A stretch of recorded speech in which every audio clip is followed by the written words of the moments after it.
Hello buddies, I'm back and I'm excited to share with you the highlights of our Nutrition Month opening program here at Igbaras National High School. Good morning. Good morning. Good morning! Tagabantay na morning. Ready na ang aming feeding po. Good morning, everyone. Good morning, Igbaras National High School. As we celebrate Nutrition Month 2025 with the theme Food and Nutrition Security maging priority. Sapat na pagkain, karapatan natin. We are reminded the importance of making nutrition a priority in every home, school, and community. Today, we are honored to welcome a resource speaker whose life and work embody this very mission. Let us give a round of applause and heartfelt welcome to our resource speaker, Honorable Daniel Yen Estado de la Cruz Comaquil.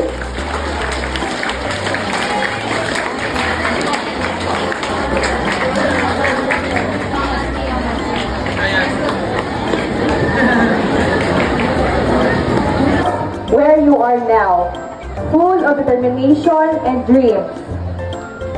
This year Nutrition Month theme, Food and Nutrition Security maging priority, sapat na pagkain karapatan natin, highlights something very important. Nutrition is not a privilege, it is a right. Kinamataran natin tanan ra. Everyone deserves access to safe, proud, and status in life. As a nurse, I've seen firsthand how poor nutrition or TikTok trends. It's about what you eat, getting enough sleep, and taking care of your mind and body every single day.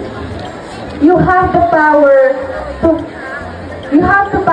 shape not only the future, not only your future, but the future of Igbarasnen, because you are the leaders in the making.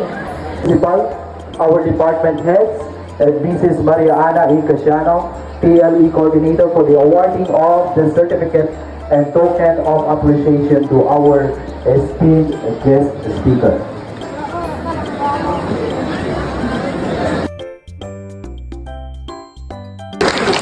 Good morning! Again, good morning!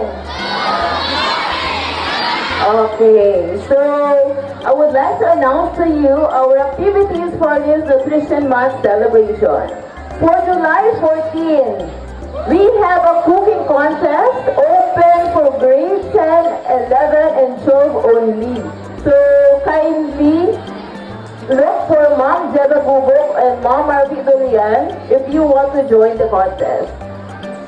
On July 21, that will be Monday, after our flag ceremony. Happy for that, and congratulations Ma'am Casiano and the team. And hopefully, di ka mo mahiya-hiya sa pag-buo kang inyong arroz caldo.